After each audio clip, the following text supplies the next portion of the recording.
Olá, eu sou Ricardo Terto e você está ouvindo A Vida nos Tempos do Corona, uma minissérie de podcasts produzida pela agência pública que aborda os aspectos e histórias humanas em tempos de epidemia. A palavra que define esse episódio é isolamento. Isolamento significa separação de uma substância, um elemento, uma coisa do seu meio ou do seu contexto. Estado da pessoa que vive isolada, que se pôs ou foi posta à parte.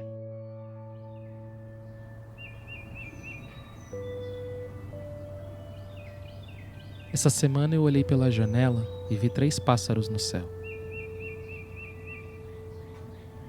Ficaram um tempo ali girando, como se dançassem. O movimento deles me transmitia uma certa calma. Me fez pensar que, através do voo, eles conseguem estar isolados de nós, dos nossos problemas aqui embaixo. Imagino que para um pássaro enxergando a gente lá de cima, as paredes, os muros, todas as divisões que a gente foi construindo ao longo dos tempos não devem fazer o menor sentido. As paredes que tentam isolar os que estão em casa, as divisórias que tentam isolar os doentes, os muros que foram levantados para manter indivíduos isolados de nós, como punição ou ideia de justiça. Imagino se esses pássaros também pudessem ver paredes invisíveis. Será que do alto eles veriam o que acontece quando isolamos a ideia de justiça, da ideia de dignidade?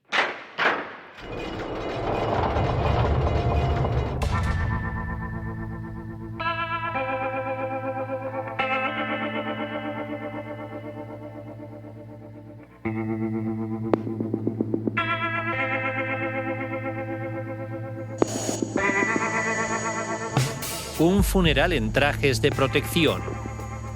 Es el entierro de una de las más de 4.000 víctimas del coronavirus en España. A epidemia por aqui aconteceu essa semana. O coronavírus já atinge a população indígena do Amazonas. Worldwide coronavirus deaths now top 107,000 and today the United Os dados atualizados até agora são 23.430 casos em todo o Brasil. Questo è il tempo dell'indifferenza, perché tutto il mondo sta soffrendo e deve ritrovarsi unito nell'affrontare la pandemia. Non è questo il tempo degli egoismi, perché la sfida che stiamo affrontando si accomuna a tutti e non fa differenza di persone. Episódio 3: Coronavírus e os isolamentos.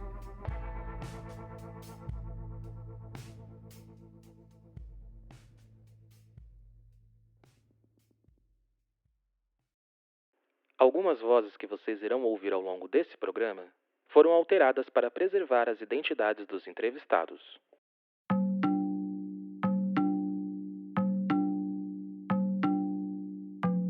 Um vírus como o Covid-19 não se movimenta pelo ar como um pássaro. Seus rasantes são mais curtos, mas já sabemos que ele é capaz de cobrir grandes distâncias em pouco tempo. No nosso primeiro episódio, falamos sobre o caso da doméstica que faleceu no Rio de Janeiro, um dos primeiros do Brasil. Poucos dias depois, o sistema de saúde do Amazonas, a muitos quilômetros de distância, está perto de quebrar. Um dos aspectos terríveis dessa situação foi apresentada pela matéria "Com saúde à beira do colapso por coronavírus, Amazonas isola 300 presos e não testa doentes", que foi ao ar no dia 8 de abril no site da agência pública. Olha, hoje eu fui para o atendimento na enfermaria que muitos dos presos estavam passando mal aqui, entendeu? Chegando lá em cima, a gente viu uma situação preocupante, entendeu? Dentro da enfermaria tinha um interno que ele tá algemado, mas ele não tá na marca dos outros irmãos, tem? Ele tá separado num quarto isolado. Aí a enfermeira foi abrir a porta lá, ele tava só virando o olho já, não tava se mexendo em nada. Aí eu vi a A enfermeira cochichando no ouvido dele. Foi da outra enfermeira lá, entendeu? Me baixinho que tem quase 300 pesos já.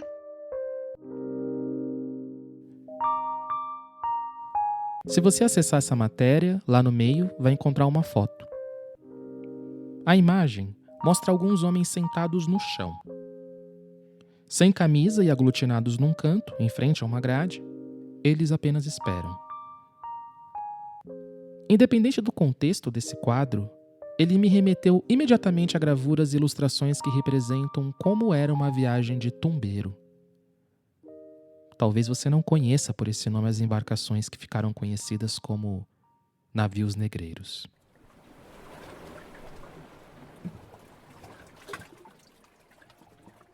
Em sua maioria, os escravizados trazidos nos tumbeiros eram homens jovens. Durante meses, ficavam aglutinados no porão. Comiam o mínimo possível. Mal tinham água. Não tinham circulação de ar. Eram obrigados ocasionalmente a fazer exercícios sob ameaça de punição. Em alguns casos, havia rebeliões que sempre terminavam em mortes. A maioria dos escravizados ficava doente, e os que morriam ou ficavam extremamente fragilizados eram jogados ao mar.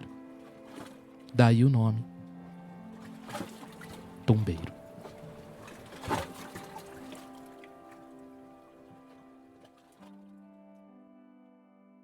Você está acompanhando a situação lá e você também é familiar de um preso. Essa voz é do repórter Rafael Oliveira. Ele foi um dos jornalistas que fizeram a apuração dessa reportagem que citei. Ele está falando com a familiar de um detento. Ele é hipertenso, mas mesmo assim ele não foi ao médico. Tanto a Secretaria de Segurança como a unidade está ciente da situação dele. E ele não saiu na lista do grupo de risco. A denúncia fala é que cerca de 300 presos estariam com sintomas parecidos ao coronavírus, certo? É isso? Tem um áudio também que eles falam isso, o áudio que eles pedem socorro. E desde quando isso tá acontecendo? Quando que começou essas denúncias, essa situação? Essa situação começou desde a primeira semana. Logo depois a gente foi informado que não poderia entrar na unidade para visita. E na outra semana já começou os pedidos de socorro, né? Meu Deus do céu, pessoal, vê se vocês podem ajudar nós. Nós não aguenta mais, nós estamos precisando muito da ajuda de vocês. Nós não tem como chamar a atenção daqui de dentro, entendeu? Nós não aguenta mais. Em todas as cadeias já está se alastrando essa doença, entendeu? Nós estamos sujeitos à pena de morte.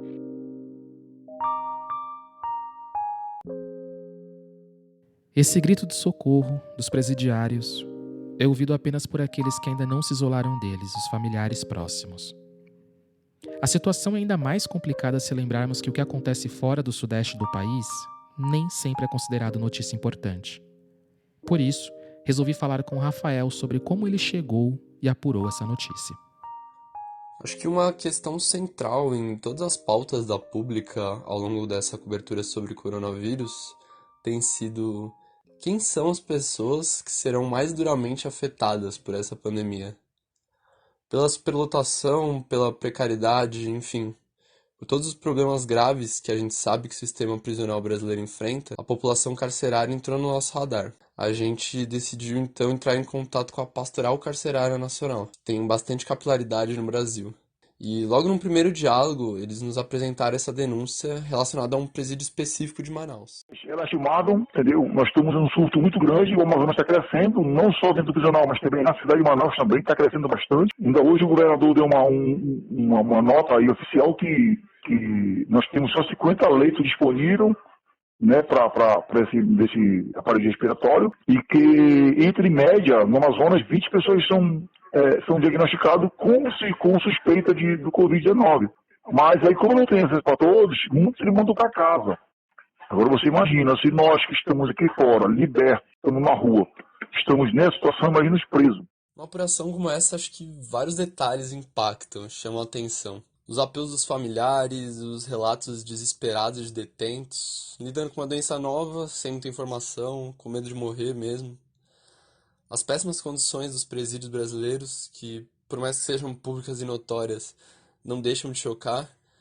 Enfim, mas acho que um ponto que me chamou a atenção, para além disso, é como o coronavírus está deixando ainda mais isolada da sociedade a população carcerária. Com a suspensão de visitas, medida tomada para evitar o contágio, os presos não só não estão conseguindo falar com seus advogados, como também estão há mais de um mês sem ver seus familiares. E não há perspectiva, né, de quando isso vai ser normalizado. Lá no Amazonas, segundo os relatos que a gente ouviu, a solução encontrada foram ligações telefônicas ou chamadas de vídeo. Mas acontece que nem todos os detentes estão tendo esse direito. E mais que isso, os que conseguem falar com a família têm um tempo limitadíssimo e as ligações são feitas sempre na presença constrangedora de agentes. Além do risco de morrer de Covid-19 na cadeia, os presos também têm que lidar com esse cenário de ainda mais distanciamento, de ainda mais isolamento.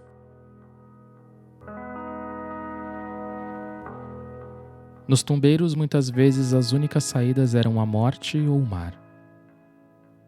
No sistema penitenciário, que naturaliza a degradação humana, a saída pode vir também através de pessoas que se rebelam, como advogados ativistas, promotores, ONGs e pessoas do poder público, como a juíza titular da Vara Civil Emília Gondim Teixeira, entrevistada pela repórter Júlia Dolce.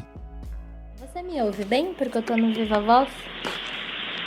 Outra assim, então a ideia é tentar rever o que existe em termos de prisão provisória, ou mesmo em execução, que possa ser cumprido em regime domiciliar, atentando tanto para a questão do grupo de risco, ou seja, evitar que pessoas do grupo de risco fiquem dentro dos presídios, onde a gente sabe que não tem atendimento médico, não tem condições de saúde suficiente para tratar essas pessoas, caso sejam infectadas, e também tentar reduzir mesmo a população carcerária, porque a gente sabe que tem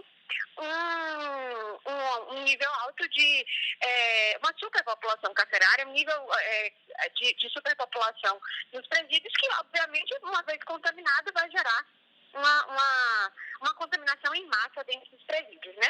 A pandemia traz para a gente um elemento de urgência num contexto já caótico, num contexto que as violações de direitos humanos no sistema carcerário são faladas, conhecidas, precisa ainda ser muito mais denunciado para que as medidas sejam mais intensas. A gente já tem uma decisão do STF reconhecendo um estado de inconstitucionalidade das coisas no sistema carcerário brasileiro, ou seja, tem oficialmente o Poder Judiciário sabe, através de sua corte maior, que o sistema carcerário vive uma situação de caos no que diz respeito ao cumprimento dos direitos humanos. E o coronavírus, a pandemia coloca uma situação de urgência ainda maior em tomar medidas em relação a isso, porque a gente, como eu falei, a gente sabe que já é um sistema superlotado, é um sistema em que, de fato, a disseminação de doenças dentro dos presídios é um fato conhecido. A quantidade o percentual de presos com incidência de tuberculose é altíssimo se comparado com fora dos presídios. Então, assim, você tem já um cenário de disseminação de doenças ali e num espaço em que a gente sabe que o atendimento de saúde não é adequado.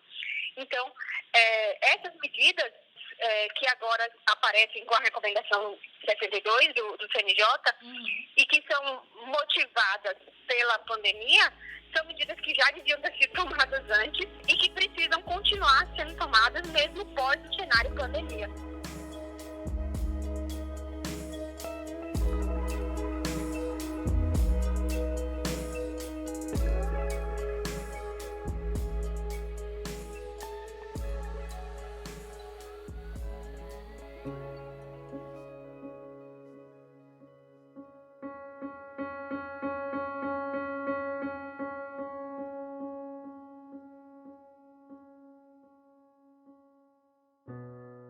Existe aquela ideia de que quando você está navegando sem orientação, a presença de pássaros deve ser um bom sinal. Significa que logo menos se encontrará terra para portar. Eu acho que todo mundo nos últimos dias sentiu, em algum momento, uma sensação de desorientação. Como se essa situação que estamos vivendo fosse uma tragédia única, isolada de tudo que a gente tinha visto antes. Mas eu fico curioso em saber o que a gente sentiria se pudesse olhar tudo do alto, com calma, através dos muros, das paredes, dos isolamentos. Inclusive os isolamentos que impomos a outros com o pretexto de fazer justiça, mesmo antes da chegada do coronavírus.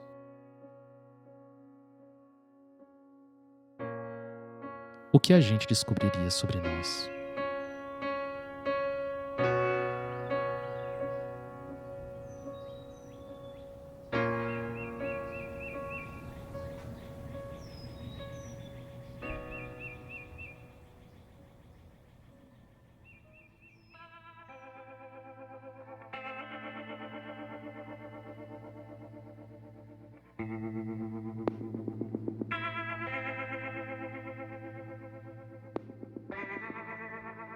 Esse programa foi inspirado em 2 reportagens da agência pública. A primeira é: com saúde à beira do colapso por coronavírus, Amazonas isola 300 presos e não testa doentes. Realizada pelos repórteres Bruno Fonseca, Rafael Oliveira e pelas repórteres Ana Beatriz Anjos e Rafaela Ribeiro. A segunda é: o que pensam os juízes que estão soltando presos em meio à pandemia? Realizada pela repórter Júlia Dolce. A Pública é uma instituição sem fins lucrativos. Por isso, esse programa só é possível através do apoio dos nossos aliados. Se você ainda não é um aliado, acesse aliados.apublica.org e veja como apoiar a agência de jornalismo investigativo mais premiada do Brasil. Não se esqueça de compartilhar esse programa com as pessoas que você acha que iriam gostar do nosso trabalho. Se cuidem e até semana que vem.